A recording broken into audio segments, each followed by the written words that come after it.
Uma ótima tarde a todos. Começamos agora a segunda edição do Agricultura BR desta quarta-feira, dia 3 de março. Que bom que você está conosco, você que está nos acompanhando em todo o Brasil pelas antenas parabólicas, pelo sistema digital e analógico. Também na NET Claro TV, nos canais 190 e 690. Estamos ao vivo também no portal sba1.com. É o portal do agronegócio brasileiro, notícias, informações, análises e, claro, você tem aí a transmissão do Canal do Boi e do Agro Canal. No Paraguai e aqui no Brasil também você tem a possibilidade da Neo TV, TV por assinatura. E a partir deste momento você está nos acompanhando no estado do Mato Grosso do Sul em sinal aberto pela TV Imaculada Conceição, linkada aqui no Agricultura BR. Agricultura BR que traz para você sempre aquilo que é importante para a realização de bons negócios, os elementos econômicos e financeiros que tangem a agricultura e a pecuária nacional. Como disse na nossa escalada, hoje é um dia de falar de cadeia produtiva da carne bovina. Temos muitos convidados participando desta edição do programa e antes de começar, eu vou trazer como é que vem os negócios neste momento para o boi gordo no mercado futuro, na B3 aqui no Brasil. Você acompanha comigo agora os dados, os negócios que nós temos agora, posições de curto prazo na tela, é o que a Agricultura BR destaca para você. Nós temos aqui os destaques para a posição de março a R$ 307,15, uma alta de 0,57% neste momento, nesta posição de curto prazo. Maio vindo a R$ 299,70, alta de 0,69%. Posição de agosto vem neste momento a R$ 271,60, vem neste momento em equilíbrio técnico com 0,07%, viés de queda, ainda assim estável. Posição de outubro também em estabilidade a R$ 307,35, o valor da arroba do boi gordo é o que nós vamos destacando neste momento no Agricultura BR, começando esse programa muito especial. Bom, e eu tinha apresentado já na escalada, se você chegou agora, nós temos hoje grandes convidados para falar a respeito da cadeia produtiva da carne bovina. Quero dar uma boa tarde a todos. Aqui no estúdio nós temos o Carlos Furlan, pecuarista no estado do Mato Grosso do Sul, nosso convidado no dia de hoje. Um prazer tê-lo aqui no Agricultura BR, no canal do Boi, Furlan. Também Rafael Gratão, pecuarista, presidente do Movimento Nacional dos Produtores. Temos também o Caio Rossato, da PEC BR, aqui nos nossos estúdios. Boa tarde a vocês que estão aqui conosco. Nós temos também em São Paulo convidados, nós temos o Maurício Nogueira, da Tenagro, que vai participar do programa conosco, e também a Andréa Mesquita, do Território da Carne. E eu quero começar esse programa falando, boa tarde a vocês, né? Apareceu ali na tela, boa tarde a vocês também. Eu quero começar esse programa falando a respeito da questão que já traz um grande impacto ao consumidor e tem causado algum tipo de polêmica, de discussões em relação ao que tem sido feito no Brasil com relação à carne bovina. Os valores se elevaram para toda a cadeia produtiva. É por isso que eu vou começar essa edição conversando agora com a Andréa Mesquita, o pessoal aqui não deu, começando com a Andréa Mesquita, que está conosco lá em São Paulo e vai falar conosco um pouco a respeito do que vem acontecendo.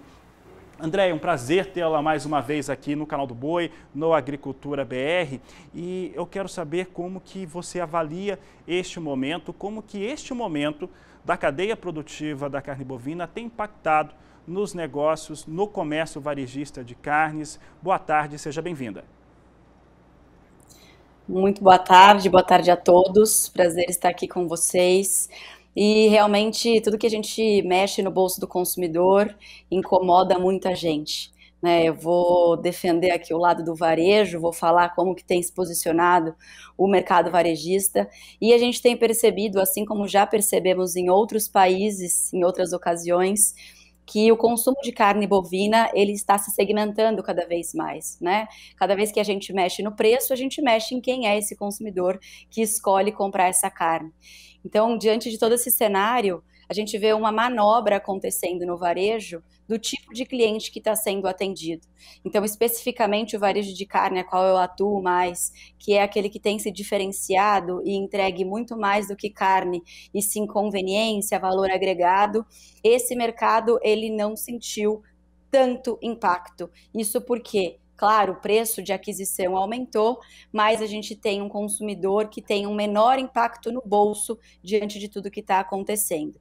Agora, para aquele mercado que vende para classe C, que vende para aquele consumidor que faz conta, que ainda tem que diminuir a quantidade para continuar comendo carne bovina, definitivamente esse mercado sentiu uma substituição da matéria do consumo, né, de proteína branca, principalmente, porque de fato pesou no orçamento do consumidor. Então, de forma geral, Fabiana, a gente pode começar dizendo que para quem atende o consumidor de maior exigência, que procura produto de valor agregado, eu posso dizer aqui que de vários clientes que a gente acompanha, janeiro de 2021 foi muito melhor do que janeiro de 2020, acreditem vocês ou não. Muito bem, Andréia, está aqui o posicionamento, trazendo a questão do comércio varejista de carnes. E agora eu vou fazer um questionamento para o Maurício Nogueira, que é o nosso analista hoje, está participando ao vivo aqui conosco no Agricultura BR, sempre um prazer enorme. Já deixando a pergunta para os pecuaristas que estão aqui no estúdio. E, Maurício, há pouco eu trazia o mercado futuro do boi gordo lá na B3, acho que o mais curto prazo, se não estou enganado, R$ 307,00 arroba, né, com valores ali elevados para esse período do ano, para o curto prazo, as 4 posições de mais curto prazo. Como é que você tem avaliado esse momento para a pecuária brasileira? É justo esse valor para o pecuarista? Porque o pecuarista vem perdendo nos últimos 15, 16 anos em vários aspectos.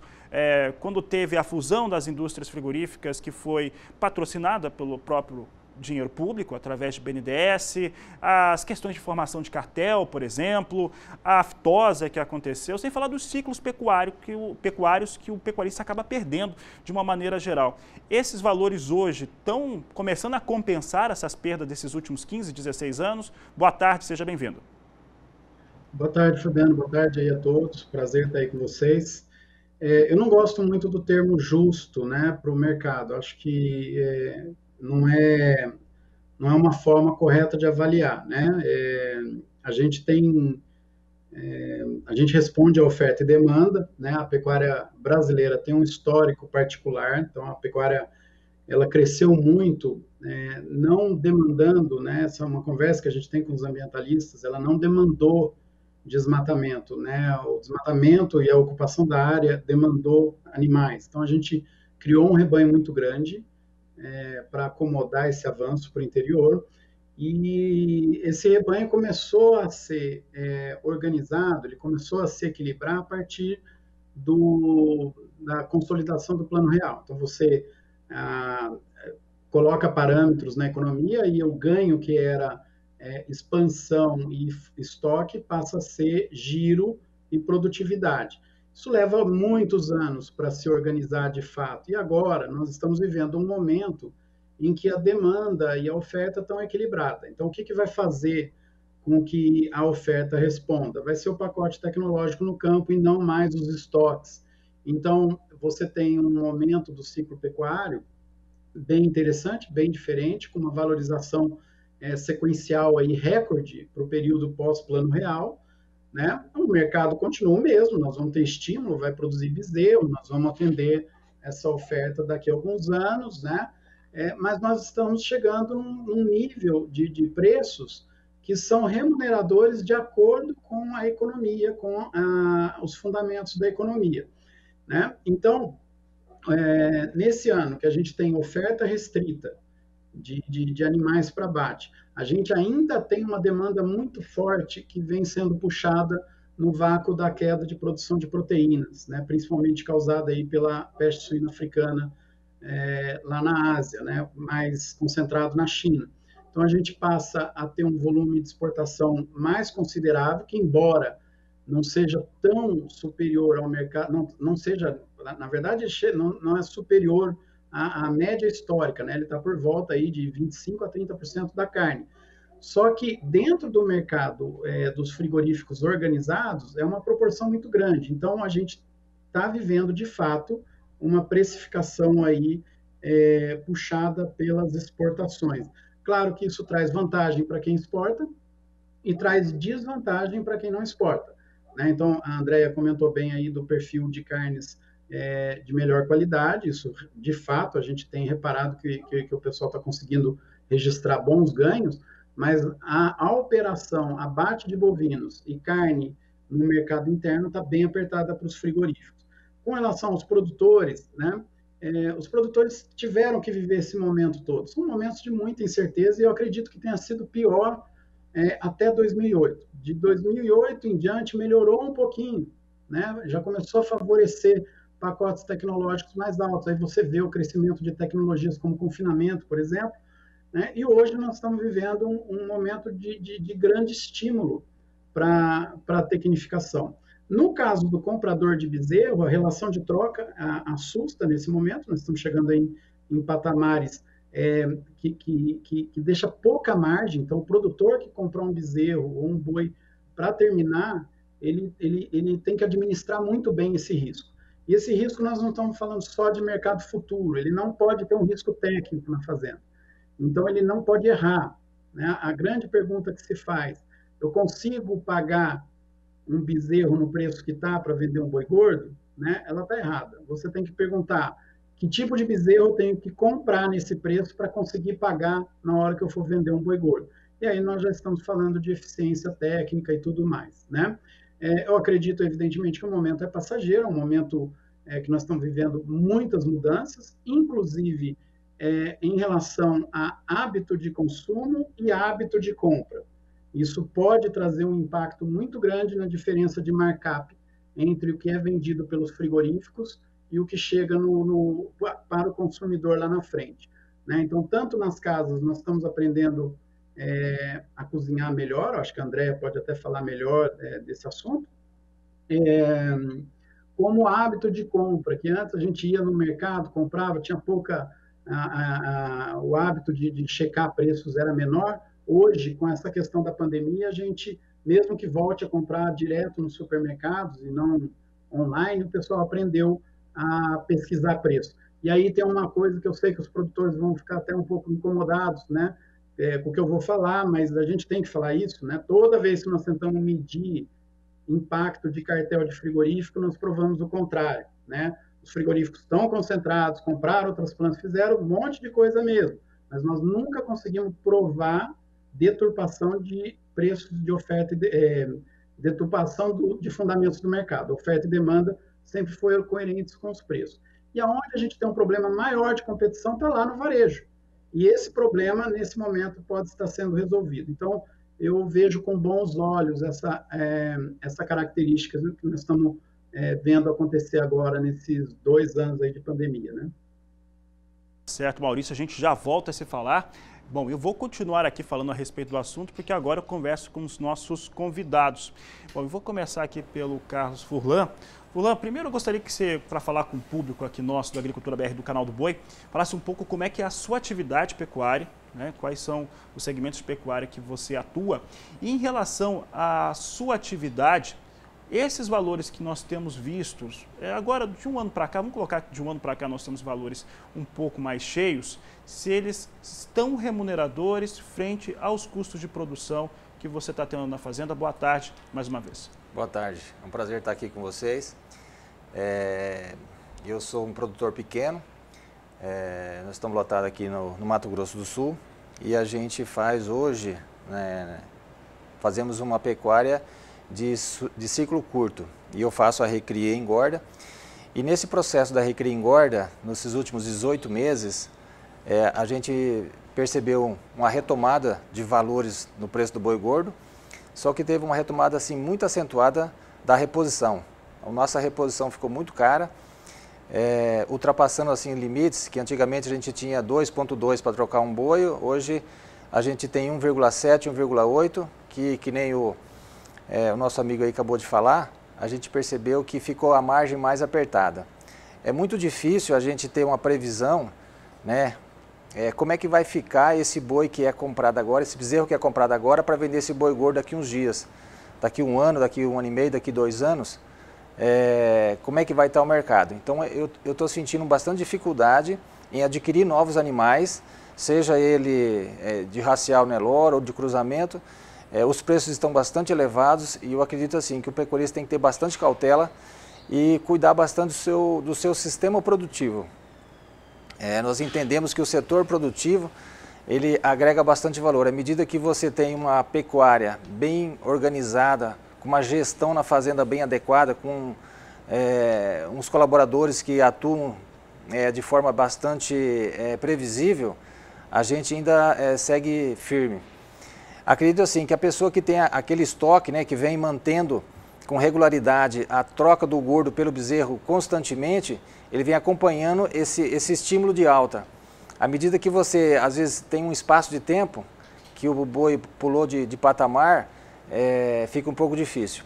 Percebo também que hoje os investimentos na fazenda, a reposição, tudo aquilo que você tem que fazer na fazenda para aumentar a sua rentabilidade, como reforma de pastagem, como todo o procedimento de dividir água, todos os processos de proteico e ração que você tem que ter na fazenda, os custos foram modificados e a gente precisa ter bastante cautela no que fazer. Mas ainda acredito que aquela pecuária de ciclo curto, onde a gente intensifica toda a nossa produção, ainda é o melhor caminho a ser tomado. Temos que intensificar, temos que fazer uma certa diferença, estar de olho no mercado. Essa expectativa que você falou de boi, né, agora para março de R$ 307,00, é difícil para o consumidor, né, adquirir a carne. Essa expectativa que a gente tem aí de 25% a 30% da nossa carne ser exportada, isso deve continuar, eu acho, né, essa questão da peste suína e a quantidade dessa proteína animal no mundo. Eu acho que aí a gente vai ter uma expectativa a médio prazo desse produto bezerro e boi gordo com uma certa dificuldade em retornar a patamares anteriores. Eu acredito que os patamares que nós vamos ter daqui para frente são patamares mais elevados. Nós temos agora a safra e na safra a gente está tendo o boi sem ter recuo de preço. Eu percebo que a indústria frigorífica quer recuar o preço, mas ela está tendo dificuldade devido a fechar as escalas e esse boi gordo, que hoje a gente não tem ele assim em abundância. Eu tenho observado também uma grande alteração em relação ao clima. A nossa região aqui do Mato Grosso do Sul, né, salvaguarda algumas regiões, mas a gente percebe que está faltando chuva. Os nossos mananciais, as nossas represas ainda foram uma quantidade de chuva amena para o nosso período, né, de novembro para cá. Isso talvez impactou bastante nesse boi gordo sendo feito de capim, né? Então o boi gordo que é feito de ração, o custo ficou elevado, o boi de capim, que é aquele boi que daria um pouco mais de lucro, a gente está tendo dificuldade em ter esse tipo de capim adequado para o nosso momento, né? Mas estou bastante animado, espero que o poder de compra do nosso pecuarista continue em patamares bons e acredito que o mercado vai ditar as próximas regras, né, até chegar nessa final de entre-safra agora, né? Rafael Gratão, pecuarista também, presidente do Movimento Nacional dos Produtores. Esse é um momento que podemos dizer ser histórico para a pecuária bovina de corte brasileira. Como é que você tem conseguido definir as suas questões ligadas à rentabilidade e o impacto dos custos de produção que também se elevaram? Bom dia a todos, é um prazer estar aqui com vocês, com grandes participantes para discutir um tema muito importante hoje na pecuária. A gente está vendo recordes a cada dia, né? Recorde do preço do bezerro, recorde do preço do boi. E isso é muito gratificante para os ouvidos do pecuarista, né? Só que a gente não pode deixar de esquecer e fazer uma boa gestão da propriedade. Uma boa gestão, está aqui um exemplo de bom consultor e analista, o Maurício Nogueira, amigo meu, faz tempo que eu não via. O Furlan também é um bom gestor, ele é um produtor exemplar aqui no Mato Grosso do Sul, é muito satisfatório ser amigo dele e conviver com essa evolução dele e essa fazenda, uma fazenda que é um exemplo para nós. Então, como eu disse, bom som a gente ouvir recordes, né? Recordes do preço do bezerro, recordes do preço do boi, e é ruim o som também a gente ouvir os recordes do preço de custo. Eu peguei alguns dados aqui lá na entidade, para a gente passar para os telespectadores. Nos últimos 6 anos o milho subiu 301%, e o milho hoje é o nosso maior insumo para produzir um boi gordo. Enquanto isso, o boi subiu 109%. Então, esse poder de margem que você me perguntou está diminuindo muito. Não sei o que vai acontecer para frente. A gente aposta que o boi continua subindo, né? E aí também tem o outro lado que a nossa colega falou, que é a questão do consumidor, que é o que viabiliza o preço da carne e o preço do boi. Então, assim, o futuro é incerto ainda hoje devido a essa pandemia que a gente vem passando. E a gente espera como produtor que esse boi suba mais um pouco e os custos se ajustem, né? Para a gente ter uma boa margem. Como o Furlan já disse, quem tem estoque de animais a preços de 2020, começo do ano, está tendo bons lucros, bons resultados. Mas quando ele vai ao mercado e compra esse bezerro e planeja esse bezerro para ser abatido daqui 1 ano, 2 anos, a gente fica um pouco cauteloso. Então eu volto a dizer que a gestão da propriedade é de suma importância e aquelas pessoas que fazem uma boa gestão e investem em lugares certos. Quais são os lugares certos na propriedade? Investir na pastagem, né? A pastagem, como o Furlan disse, é o alimento do boi mais barato e mais lucrativo. A gente tem uma deficiência de água, como o Furlan disse, e nas fazendas que estão corrigindo o solo, fazendo igual na agricultura, adubando, corrigindo o solo, os pastos estão bem melhores que o resto dos produtores que não fazem e não usam essa tecnologia. O Maurício é um grande defensor de quem usa a tecnologia, quem acelera o ciclo, é o que dá resultado. E nós, como produtores, a cada dia que passa, estamos enxergando mais isso, de fato, nas nossas propriedades.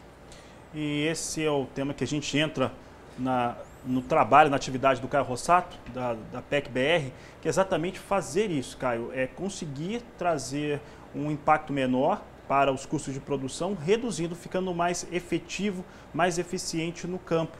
Como é que isso tem reduzido os custos de produção dos pecuaristas nas propriedades em que você atua? Boa tarde. Boa tarde, Fabiano. Muito obrigado mais uma vez ao Canal do Boi pelo convite. Obrigado pelos convidados também. É uma satisfação enorme estar fazendo parte dessa mesa redonda.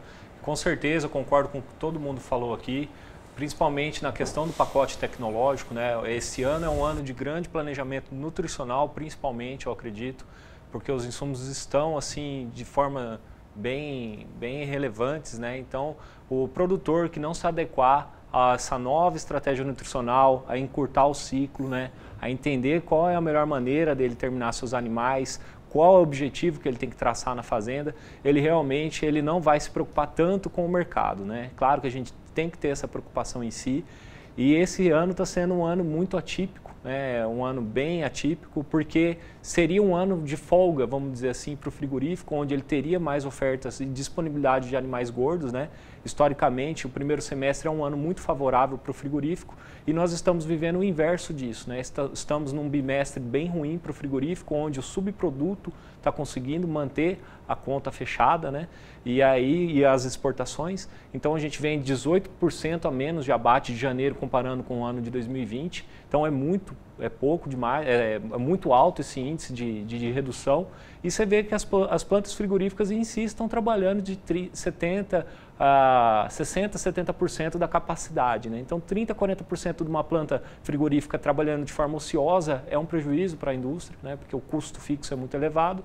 E hoje a gente percebe isso. Então, o produtor que se organizar, o planejamento nutricional, nós temos as ferramentas de mercado futuro, né? Ela é uma ferramenta maravilhosa para o pecuarista não ficar à mercê da especulação. Esse é um ano, acredito que muito maior da atenção nesse sentido, desse pacote tecnológico, também do mercado futuro, do que ele te oferece, para que você possa realmente não se preocupar tanto com a especulação do mercado do boi gordo, que realmente está pressionado para a queda, né? A gente tem que falar isso, que realmente o pequeno frigorífico está com menor poder de barganha devido ao mercado interno não estar aquecido.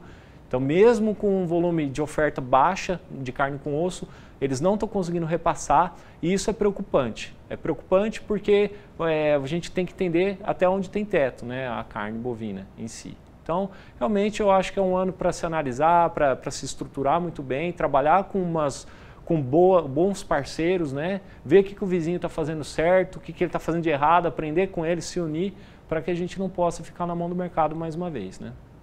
Muito bem, Caio. Olha, hoje nós não estamos tendo a participação dos representantes da indústria frigorífica, mas eles agendaram conosco, vão participar do Agricultura BR segunda edição, a edição do 12h10, nesta próxima quinta-feira. Nós vamos fazer entrevistas para entender também os custos de produção e rentabilidade desta indústria frigorífica. Eu vou para o nosso primeiro intervalo comercial. Eu lembro sempre que a sua participação é importante, então participe conosco, mande a sua mensagem no 6799173 991733737, o WhatsApp do Agricultura BR. Estou esperando aqui a sua participação. Eu vou para o intervalo, daqui a pouco voltamos com os nossos convidados, falando a respeito dos temas ligados à cadeia produtiva da carne bovina. Eu volto já. Agricultura BR, segunda edição, de volta aqui o canal do Boi, trazendo para você debates sempre importantes sobre temas para a produção rural brasileira. Hoje falando sobre a cadeia produtiva da carne bovina, relacionando os custos de produção e a rentabilidade nos elos dessa cadeia. Não é só da produção pecuária, mas sim dos elos da cadeia. Para falar a respeito deste assunto, nós temos aqui em nossos estúdios o pecuarista Carlos Furlan, nosso convidado, está aqui conosco, também o Rafael Gratão, pecuarista e presidente do Movimento Nacional dos Produtores, Caio Rossato também aqui nos nossos estúdios da PEC-BR, falando a respeito de como que estão as ações aí na pecuária brasileira, nas fazendas. Temos também como convidados o Maurício Nogueira, da Atenagro, participando conosco, e Andréa Mesquita, e daqui a pouco o Rogério Goulart, também da Carta Pecuária, participando aqui do Agricultura BR. Mas agora eu quero fazer uma pergunta para a Andréa, principalmente relacionado ao contato direto com o consumidor, em torno das informações. Andréa, agora há pouco eu estava olhando aqui uma mensagem de um telespectador que em uma das minhas mídias sociais, o Raul Milton mandou essa mensagem. Ele estava dizendo o seguinte, que as informações para o consumidor melhoraram muito, principalmente em relação à utilização dos cortes nos grandes centros. Essas informações de como utilizar melhor os cortes, não pela classificação da carne, mas sim na classificação de como prepará-la, melhorou também o acesso, e isso pode aumentar também o consumo no Brasil, utilizando outros cortes não tradicionais? Sem dúvida nenhuma, Fabiano, faz todo sentido essa colocação, porque o mercado da carne, ele por muito tempo vendeu carne para especialista de carne, né? Então a gente vende característica, a gente não vende o benefício daquele item.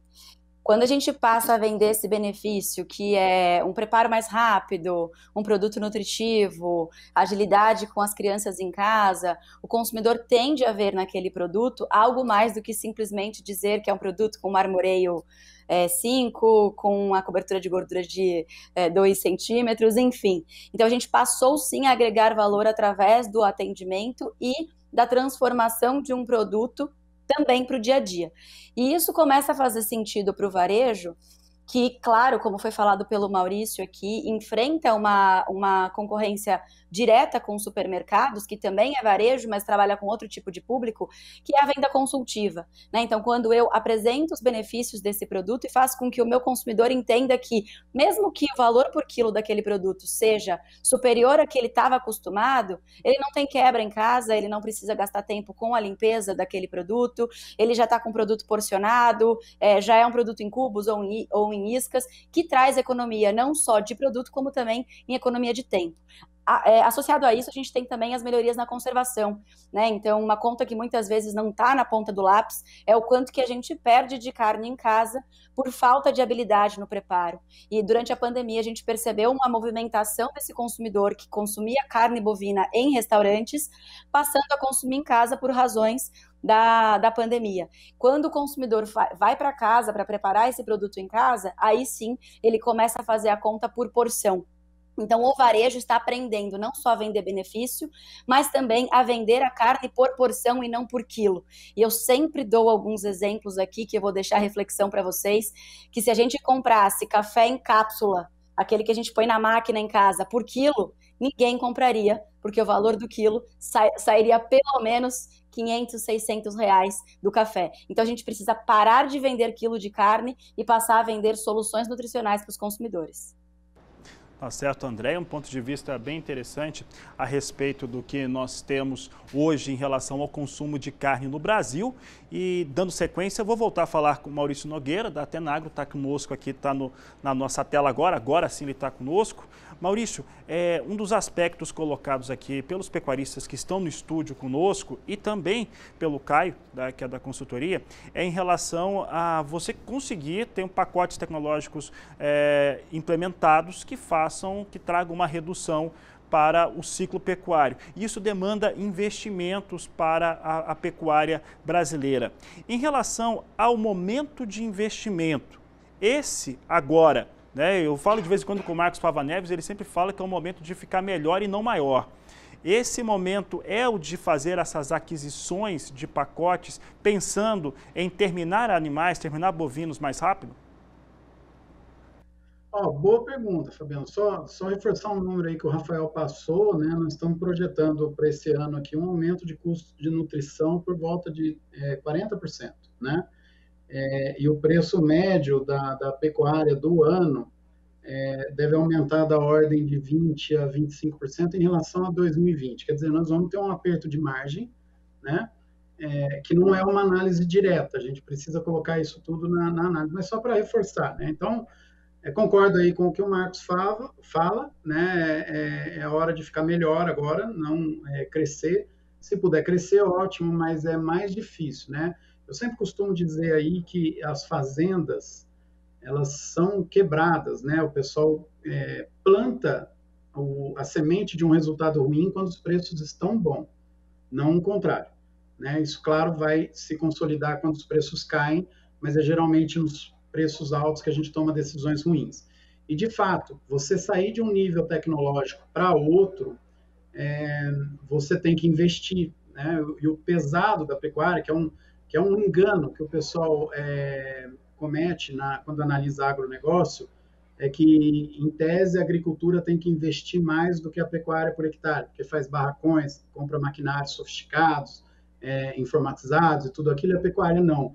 Mas não é a verdade. Quando a gente inclui o rebanho no ganho tecnológico, a pecuária tem que investir muito mais que a agricultura. E esse é um dos motivos que torna a pecuária também um pouco mais atrasada, né? Não é que o pecuarista é atrasado, é que é mais difícil implementar a tecnologia na pecuária. Mas respondendo a sua pergunta, como observação dos últimos 2 anos, até foi uma discussão grande que a gente teve, inclusive em fazendas aí do Mato Grosso do Sul, se valia a pena investir mais em tecnologia na pecuária ou arrendar para soja ou cana e vender o rebanho, né? Quem optou por investir, mesmo que tenha tomado capital para pagar a juros, ele teve uma valorização tanto do rebanho como da operação fantástica e está colhendo esses resultados agora.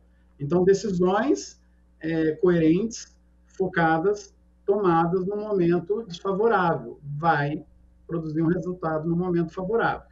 Então, nesse momento, o que o produtor tem que pensar? Ele tem que manter o projeto dele, ele é um pecuarista.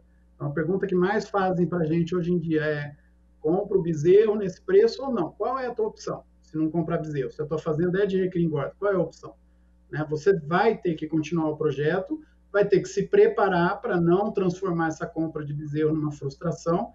Não sabemos o que o mercado vai dizer lá na frente, eu concordo, aí eu acho que foi o Carlos que comentou, nós mudamos de fato de patamar de preço, não acho também que vai subir para sempre, a gente não sabe até que nível vai, talvez depois o Rogério até contribua mais com essa discussão, mas não volta para os patamares que a gente estava lá atrás, né? A pecuária mudou de patamar de preço, mas você não pode tomar essa decisão contando com o preço, você tem que avaliar se o teu projeto paga a conta com aqueles animais, né? Com esses preços de mercado que você está tendo que tomar nesse momento, né? Tá certo, Maurício. Já já a gente fala novamente. Bom, eu quero agora trazer aqui as informações a respeito de se paga a conta, né? Talvez esse seja o grande ponto de vista nesse momento em relação à aquisição desses animais. Aqui na hora que estávamos nos comerciais, a gente falava a respeito da dificuldade na aquisição de animais de reposição, seja o boi magro ou seja o bezerro, e comentávamos, né, que nós estamos tendo realmente uma oferta muito restrita de animais. Então aqui vou falar com os dois pecuaristas que estão aqui conosco, o Carlos e o Rafael. Como é que está acontecendo essa absorção, essa compra desses animais, Carlos, neste momento? A aquisição está fácil, está acessível ter esses animais? Tem disponível? Então, Caio, a gente tem observado que a gente tem vendido um boi gordo ou vendido uma novilha, a dificuldade é muito grande pela proporção de troca que a gente tem feito. Eu tenho observado que essa falta de chuva, essa escassez hídrica um pouquinho que a gente está tendo, eu tenho observado que a gente tem pouco pasto também, o produtor tem vendido e tem reposto parcialmente o rebanho dele, pela dificuldade dele encontrar o animal, e os preços estão elevados e o insumo também tão caro, mas é que nem o Maurício falou, ele não pode parar. Se o processo dele é de recria e engorda, ele tem que vender, ele tem que repor o estoque dele, porque senão ele vai comer o produto dele e ele não vai ter sequência do tipo de trabalho que ele vem fazendo. Então acredito que ele está correto, ele tem que desenvolver esse projeto que ele vem sendo tomado. A nossa pecuária é uma pecuária de gestão, que a gente não prevê isso a longo prazo, né? As reformas de pastagem, as adubações, tudo, a gente às vezes tem dificuldade de enxergar a longo prazo o que isso vai trazer de benefício para a propriedade. Então eu vejo que a gente tem que seguir investindo dentro das medidas que a gente consegue, fazer os investimentos à medida que você tem lastro para fazer isso, recorrer às vezes, que nem o Maurício falou, a um financiamento, alguma coisa, mas sempre fazendo com aquelas economias adequadas e buscando o máximo de rentabilidade, fazendo a gestão bem enxuta da fazenda. Porque se você não investir, se você ficar naquela pecuária antiga, para você rodar o seu mês, as suas despesas, fica muito difícil. E eu também percebo que hoje o produtor que tinha a recria engorda e tinha possibilidade de fazer a cria, ele está voltando, ele está migrando, porque ele está vendo esses preços assim avançados do bezerro, do boi magro. Então está faltando um pouco de matriz, até a matriz está muito valorizada, eles estão investindo bastante em matriz, e vamos verificar qual que é a hora que essa matriz vai produzir o bezerro e que hora que esse bezerro vai chegar no mercado para dar uma equalizada e fazer com que essa reposição fique mais acessível ao quem vai fazer a recria e engorda. Eu acredito que a retenção de matriz está acontecendo agora, mas isso vai repercutir daqui um ano, daqui 2 anos, que vai repercutir de ter esse bezerro com maior facilidade de aquisição. E acredito assim que sempre quem regula os valores é o mercado é soberano e ele que define quanto que vai custar o bezerro, qual que é o valor do boi gordo, o mercado que é soberano. Rafael, vou trazer agora 2 lembranças. A primeira delas era em relação à sua participação. Você está sempre presente nos eventos do Sindicato Rural, do próprio Movimento Nacional dos Produtores, grandes eventos que tem no estado do Mato Grosso do Sul, sempre encontrei você neles. Eu estava lembrando agora, lá no ano 2000, eu era estagiário na Embrapa, gado de corte, e já se falava a respeito e sempre se falou a respeito do produtor rural precisar tratar a questão das suas pastagens como uma cultura. Essa questão desse investimento, esse reinvestimento na propriedade, pelo menos entre os membros do Movimento Nacional dos Produtores, isso tem ocorrido de uma forma mais ampla para conseguir manter ou dar manutenção para a alimentação desses animais na fazenda? Eu acredito, eu não tenho esse número, mas o Maurício deve ter, mas eu acredito que possa fazer muito mais. Se você pegar o percentual de produtores que estão fazendo, é muito pequeno, posso fazer muito mais. E este é o momento, como você disse, o Marcos Favanelli disse, que não é a hora de crescer, é a hora de melhorar a casa.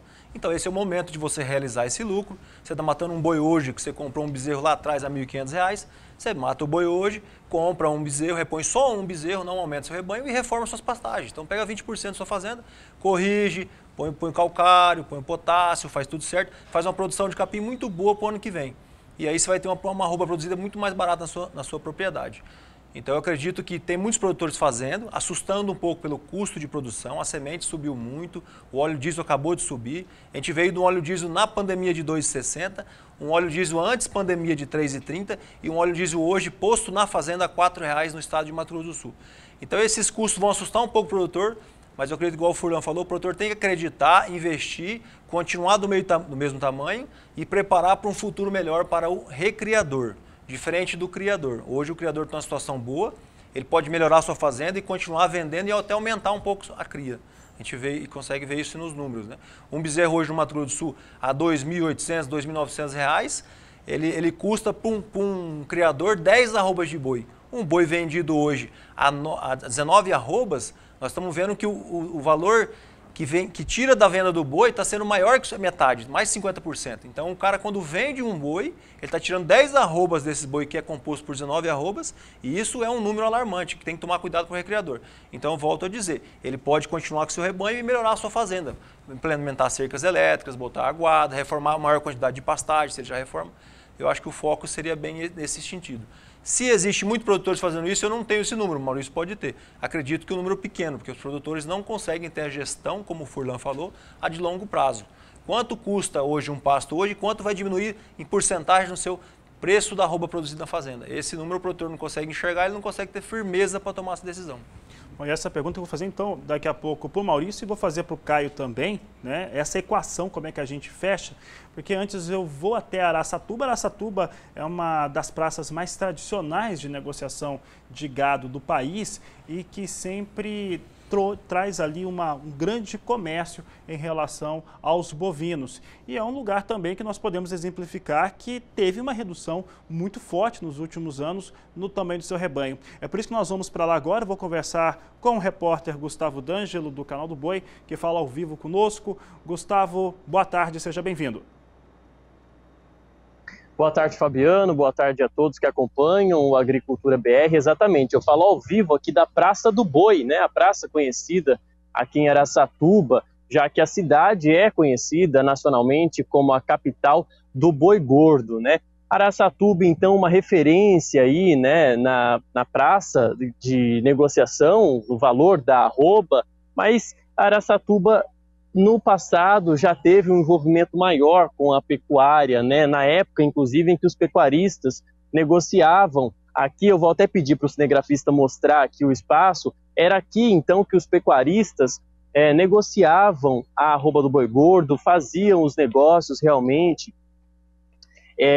venda e também compra de gado. Tudo acontecia nesse local onde eu estou falando. Isso há 30 anos, no decorrer de 30 anos, isso foi acontecendo. Araçatuba, então, ao longo dos anos, foi perdendo esse destaque na pecuária, outros segmentos foram chegando, como, por exemplo, a cana-de-açúcar, né? O setor canavieiro chegou aqui, se instalou, diversas usinas vieram para cá, empregando muitas pessoas, né? Mas Araçatuba gira em torno ainda do agronegócio. Aqui também concentra-se na região um grande polo de genética e, obviamente, isso coopera, né? Isso contribui com a economia do local.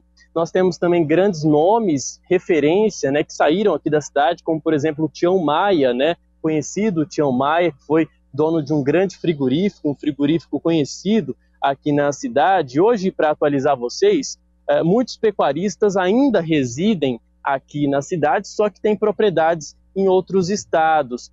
Isso por conta de valor de terra, eles preferiram comprar em outros locais, mas ainda residem aqui na cidade. Essa é a realidade, então, da cidade. Alguns setores, né, como eu disse, o canavieiro vem se destacando. Além disso, o setor produtivo de grãos, a gente nota que ao longo dos anos também obteve um crescimento. Então, basicamente, a economia da cidade gira em torno desses setores do agronegócio. O agronegócio segue firme aqui na região, principalmente também a pecuária leiteira, que é bastante evidente. E nós temos também as indústrias e o setor de prestação de serviços. Então, só para encerrar, Araçatuba, é claro, vai continuar contribuindo aí com o agronegócio, nunca vai perder esse vínculo aí com a pecuária e também com a agricultura, e a gente espera aí contribuir ainda mais com o agronegócio brasileiro. Fabiano, eu volto com você. Gustavo, uma boa tarde a você, obrigado pela participação. Bom, esse pontuamento, essa pontuação do Gustavo, ela é interessante para mostrar em relação à competitividade e aquela tal equação que nós estávamos falando agora. E é por isso que eu direciono essa pergunta ao Caio. Caio, nós vimos agora, e Araçatuba é um desses exemplos, nós tivemos encarecimento da terra, quanto mais ela pode ser utilizada, é natural que ela venha ficar com valores mais elevados, e os pecuaristas procuraram outras áreas para produzir. Como que o produtor rural, o pecuarista, pode chegar a equacionar uma situação na qual ele produz o seu alimento, invista nas suas pastagens para garantir a alimentação e, com isso, o produto para envio à indústria frigorífica? O que nós observamos a frase mais bendita, eu acho, para esse momento, é que o mercado é soberano, né? Então, realmente mostrou aí os dados em que o produtor está migrando de São Paulo, comprando em regiões menos valorizadas, e a gente percebe isso de forma muito clara, que a nova frente da agricultura não é mais em regiões distantes e sim na própria pecuária, né? Então o agricultor está investindo na pecuária porque ele entendeu o conceito de integração, que faz muito bem, é muito saudável para o solo, traz benefícios tanto para a cultura da soja quanto para a cultura do boi, e isso faz com que tenha uma margem mais acentuada porque você está aproveitando o que a terra tem de melhor. Lembrando que nós estamos vivendo aí num cenário de insumo muito caro, né? de rações num preço muito elevado, num patamar muito elevado, por conta do aquecimento do mercado. Então a gente tende a acreditar que o mercado vai continuar aquecido, mas a gente não sabe também quando que esse ciclo pecuário vai virar, né? Então quando essa disponibilidade de bezerro vier à tona, quando tiver altas ofertas, que é o que eu acredito que possa acontecer a partir do ano que vem, até o Maurício pode citar muito bem esse ciclo para nós.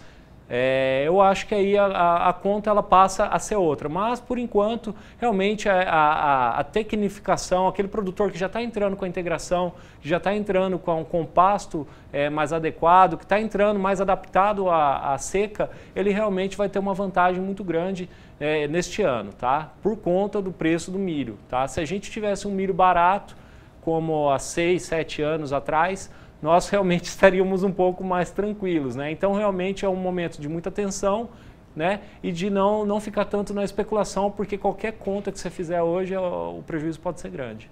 Tá certo, Caio. Já a gente conversa com o Maurício mais uma vez. Antes eu vou conversar com o meu colega aqui de redação, o jornalista Douglas Ferreira, do portal sba1.com e também das mídias sociais do Canal do Boi. Douglas já está aqui conosco e tem participação de público, não é isso, Douglas? Boa tarde, seja bem-vindo.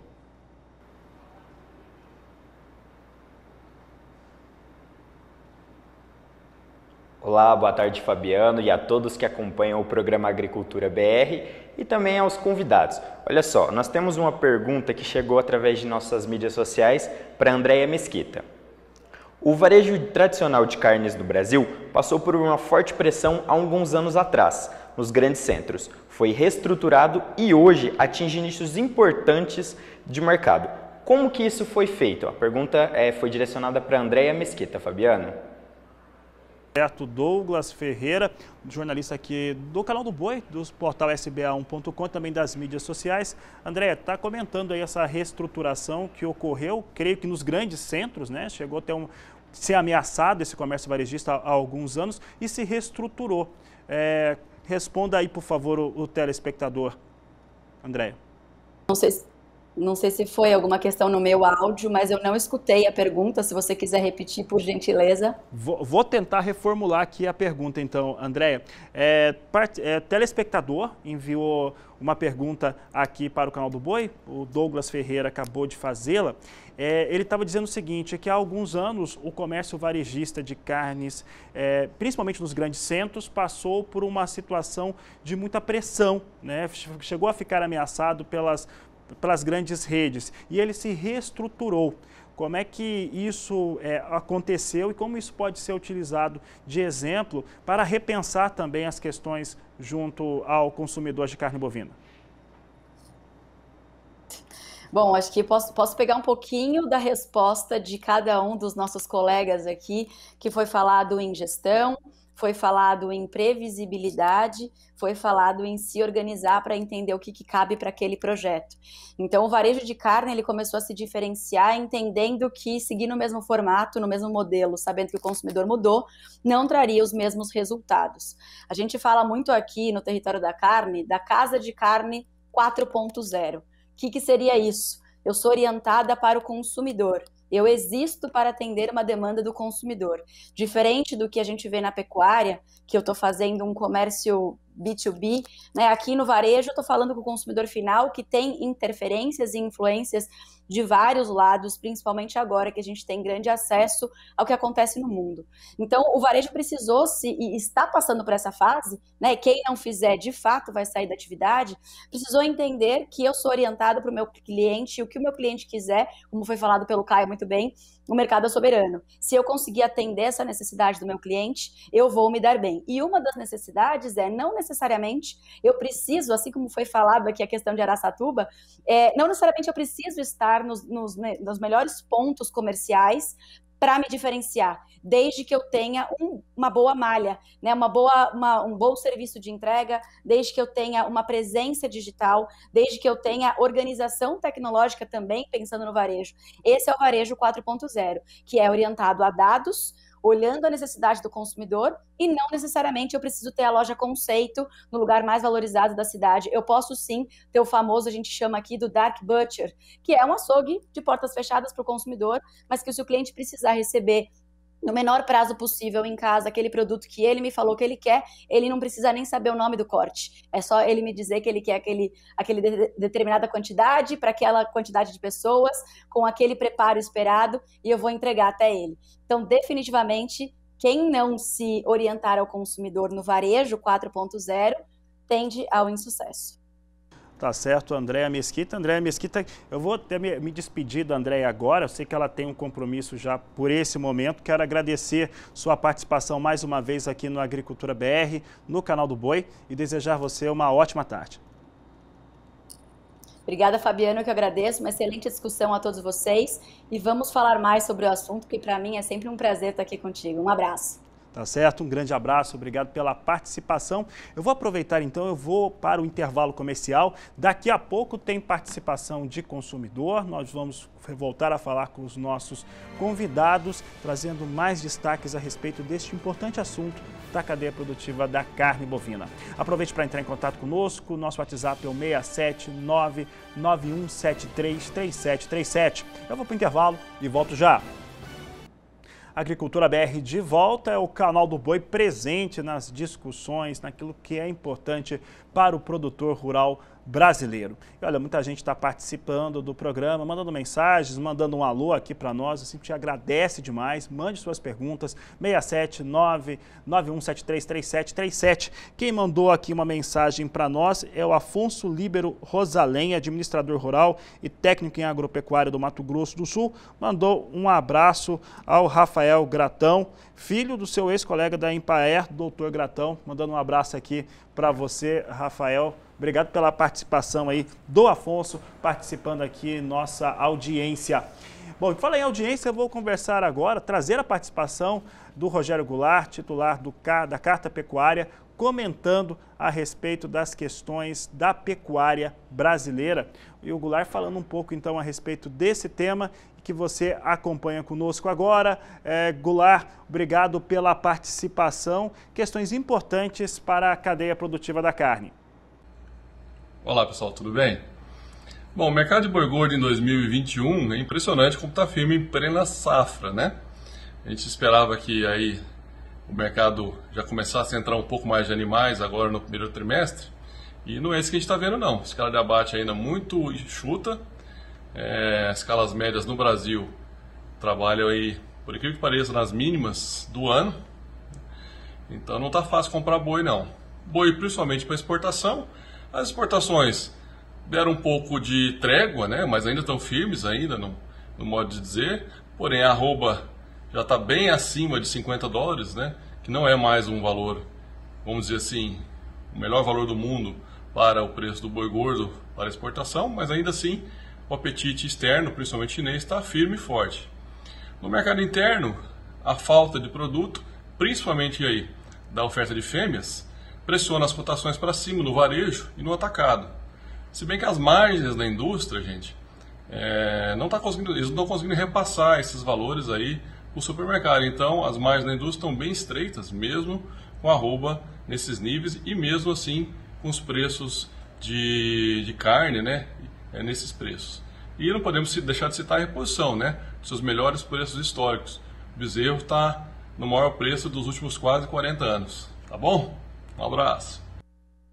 Grande abraço ao Rogério Goulart, está acompanhando também aqui a nossa mesa redonda. E é por isso que eu vou falar com o Maurício Nogueira mais uma vez. Maurício, essa questão da indústria, quando a gente fala da indústria, a indústria é plural.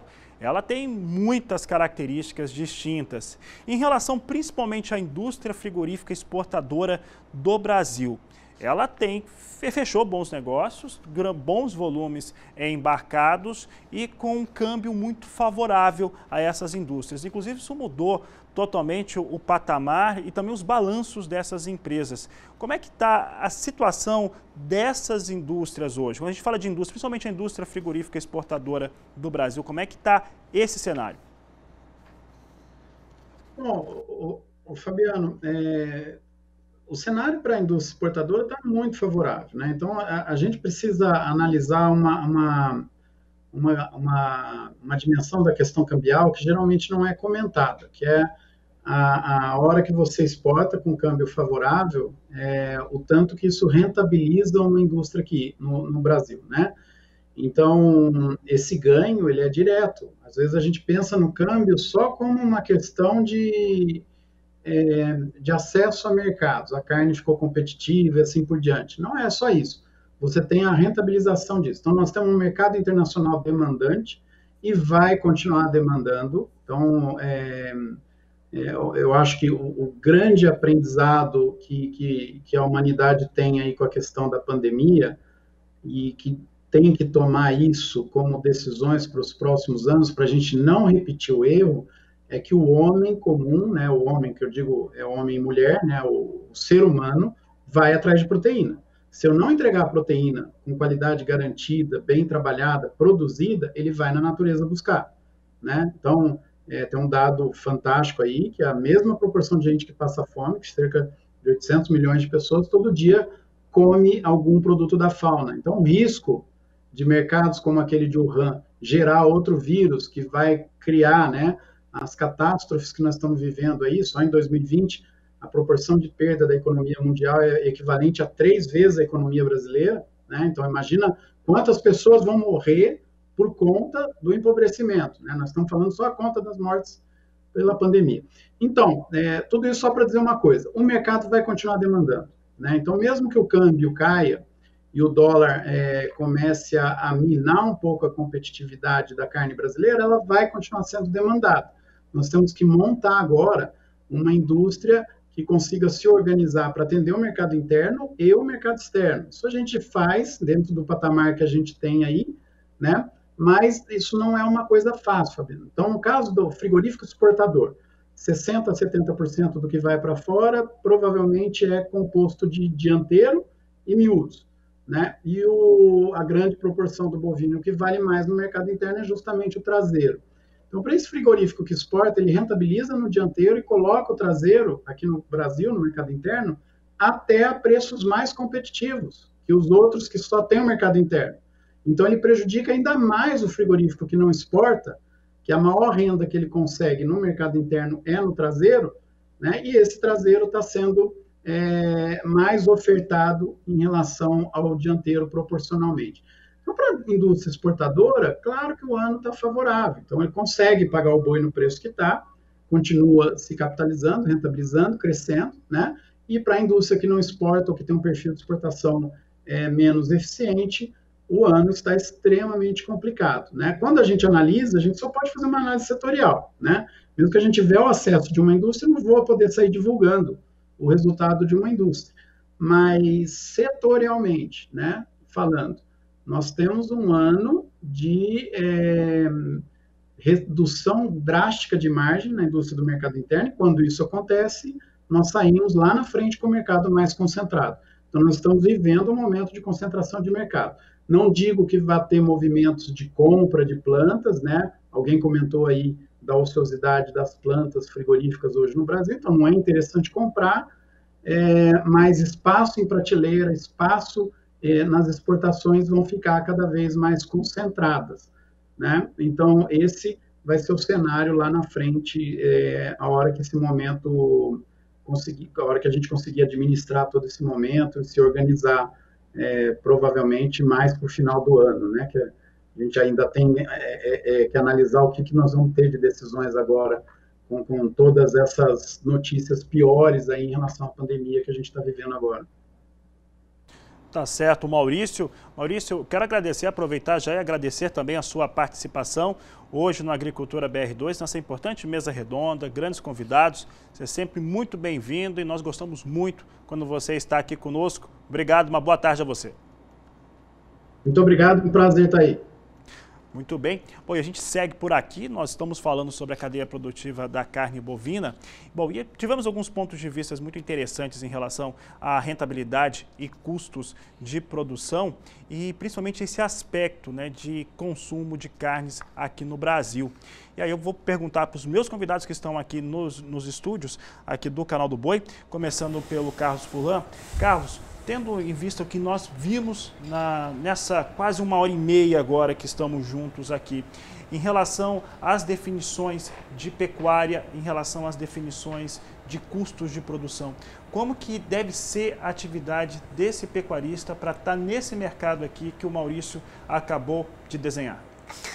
Eu fiquei muito contente quando foi dito pela nossa colega que a carne mais premium, ela não teve tanta dificuldade em ser consumida, né?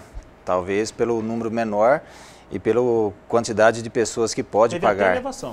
Então teve até elevação e o consumo até se manteve e até subiu um pouco, né? Já no consumo desse produto, que é de um valor agregado menor, que a pessoa de nível menor, com mais dificuldade de escoar essa produção, mas eu vejo que o produtor, ele tem que continuar fazendo os seus investimentos. E eu observo também, eu estive até conversando com o mercado financeiro hoje de manhã, e essa Selic nossa que está tão baixa, para a pessoa ter uma rentabilidade monetária, bancária, ficou muito pequena. Então talvez é hora do produtor buscar informação e buscar o investimento que cabe dentro do bolso dele, na propriedade dele, para ele colher os frutos mais para frente, colocando gestão. Porque eu vejo também que na hora que o produtor vai querer investir na fazenda dele, agora que ele tem um sobrepreço em relação à arroba do boi, ele tem que saber qual que é a métrica que ele tem que fazer na fazenda dele, o espaço que ele tem que estar sendo desenvolvido, né? Parte da fazenda dele que ele tem que fazer os testes, para saber como é que ele usa o dinheiro dele e traga uma rentabilidade nos investimentos que ele faz. Então, para fazer isso, você tem que ter um pouco de conhecimento, buscar informação, ver o que o vizinho está fazendo, ver o que aquele pecuarista de sucesso está fazendo, para você buscar uma experiência já meio que pronta. Eu vejo que o produtor, se ele for fazer a experiência para ele testar o que ele tem que fazer, às vezes ele tem um pouco de dificuldade. Então, o conhecimento e a tecnologia que está aí à disposição, ela tem que ser muito bem analisada, ver aonde foi aplicado e o que deu certo. A gente tem os contatos com a Embrapa aí, que tem várias pessoas que já têm muitas informações, muitos testes feitos. Então, o produtor tem que buscar o conhecimento, buscar a tecnologia para sempre estar avançando e um passo à frente. Eu vejo hoje que as fazendas que estão ligadas ao Sisbov, que tem lista 3, aproveita a cota Hilton, procura um mercado que tem alavancado um valor um pouquinho maior, que tem um sobrepreço às vezes na arroba, tem mais custo.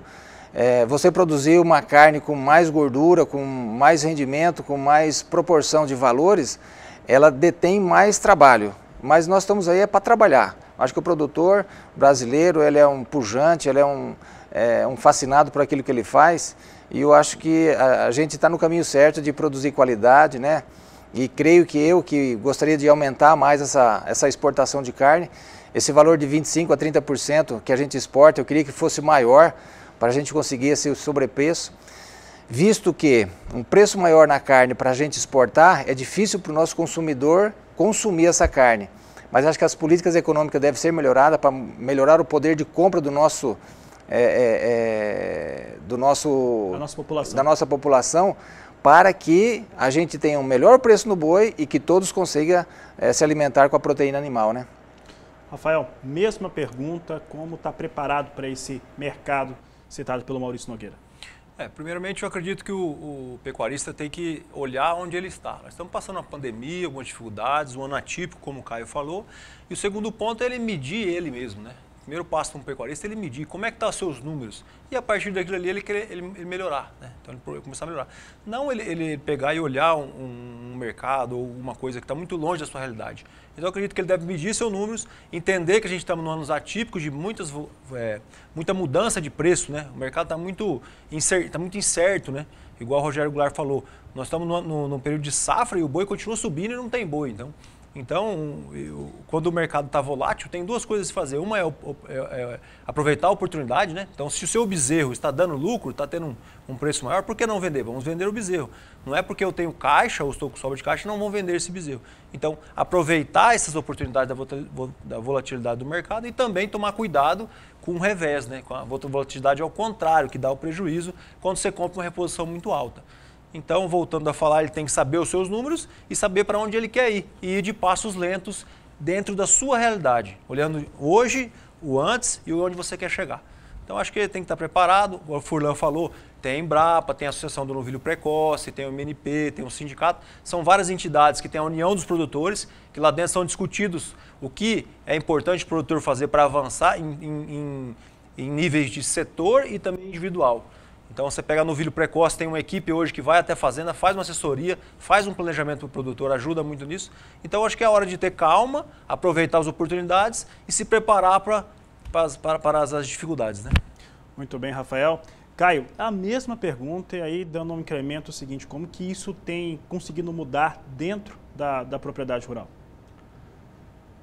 Bom, o produtor que já tem um objetivo formado com relação ao nicho de mercado que ele vai atender, né, nós não podemos esquecer que o Brasil tem nicho para todo mundo, tem mercado para todo mundo, mercado externo, mercado gourmet, mercado commodity, e isso faz com que o produtor realmente entenda, faça com que ele tenha que voltar para a propriedade, entender o que ele produz para ele passar essa mercadoria de forma mais eficiente para o frigorífico. Ou seja, que carcaça que eu quero produzir para fornecer para qual frigorífico, né? Então, nós sabemos que frigorífico, dependendo do mercado que ele atende, que ele exporta ou que ele atende no mercado interno, ele vai ter um foco na carcaça, naquela característica do animal. Então, nós temos que entender o que a gente produz para saber vender de forma mais eficiente. É um pilar que muita gente esquece, que é o pilar do frigorífico. A gente tem saúde, nutrição e a gestão e esquece realmente do frigorífico, que é onde é o seu cliente que está comprando o seu produto. Então, é um momento realmente de fazer boas parcerias com o frigorífico, de contribuir com o frigorífico nesse momento de muita dificuldade. Eu acredito nisso também. Nós temos que entender que o frigorífico é um parceiro, não é um inimigo. Tá? Eu acho que já passou esse período realmente de a gente acreditar que o frigorífico é um inimigo do pecuarista, e sim, tem frigoríficos fazendo um trabalho bacana e basta a gente fazer boas parcerias que a gente vai conseguir realmente ter o resultado na conta final aí, com certeza. Tá certo, Caio. Bom, nossa edição da Agricultura BR vai encerrando por aqui. Já estourei um pouco o tempo, não está exatamente no período certo, fizemos dentro do horário. Quero agradecer a audiência de todos, agradeço aqui os nossos convidados, obrigado pela participação, por estarem aqui conosco. Vou encerrando essa edição, você vai poder revê-la dentro de instantes no YouTube do canal do Boi, essa edição do Agricultura BR. Eu volto logo mais às 16 horas na terceira edição, trazendo as informações sobre o mercado da soja, como é que vem o mercado futuro e principalmente as tendências. A todos, uma excelente tarde e até mais!